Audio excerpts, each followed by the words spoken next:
Well, we finally got our in-game patch notes for update 1.5.5, and now that we have an English version, we can exactly know what's going on. Now, I'm not going to redo the whole video and go over everything we mentioned in the last one. We'll link that towards the end, but there was some subtle changes that may affect the way you were thinking of the game. Now, we've ran into this before where they go and post the patch notes because they are coming from Chinese and then getting translated over to English, and using the AIs out there, it doesn't always pair up the best. One thing I still see brought up is when we had the arcanas go and get reverted back where we could now have a better chance of upgrading them. One of the things that was mistranslated was they were going to reduce the merging for the weapons, giving the impression that it was going to be easier to get mythics. Within a day, the translation error was quickly spotted and adjusted, but because of that, we still have people saying they still didn't do this. And where we do have a little bit more information about this update coming up, there is some extra things and some changes from the original we talked about. But the best part about this all is we now have that thing saying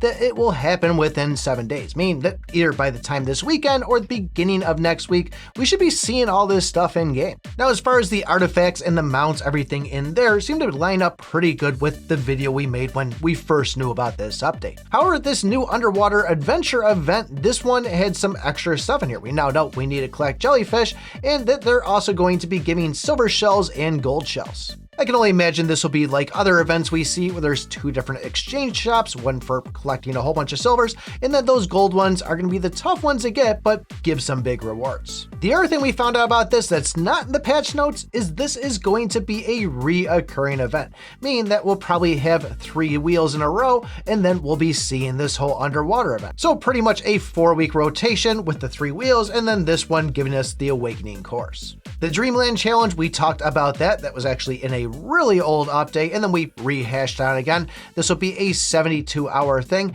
and we even talked about them increasing the range of PvP arena. But something that got added to this is we're now going to have an increased PvP damage reduction, meaning that these are going to last a little bit longer, be a little bit more fair.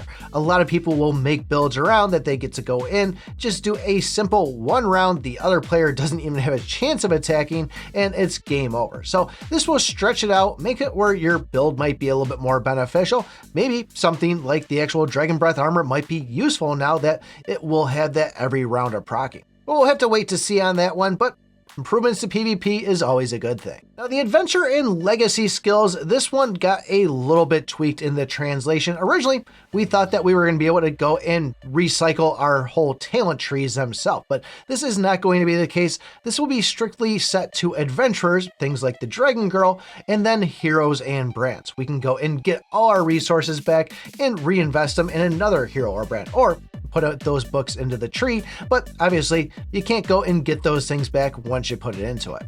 And where I originally said it was going to be good to get all of your adventurers to say level 30 to get that all hero bonus, as I'm getting more and more levels on this Dragon Girl, the amount of CP that I'm getting for just going up 1 level is insane. So it might actually be a better scenario to go and just invest everything in the Dragon Girl, get her capped out at say level 100, and then start working on your next hero. But then the other thing that was thrown in there is pet summoning optimization, and this is just going to be a quicker process that when the pet egg event comes around, you're not sitting there for 30 minutes just opening eggs. This is just going to make things a lot smoother. I mean, you still could open up 30 at a time, but if you want to go and say open 500 of them, it seems like this is going to be a possibility. So I'm happy we're seeing the light at the end of the tunnel on this one.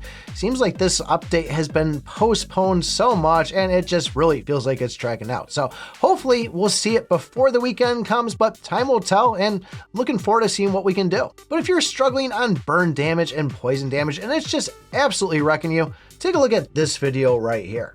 Thanks for watching, and remember, I picked my butt.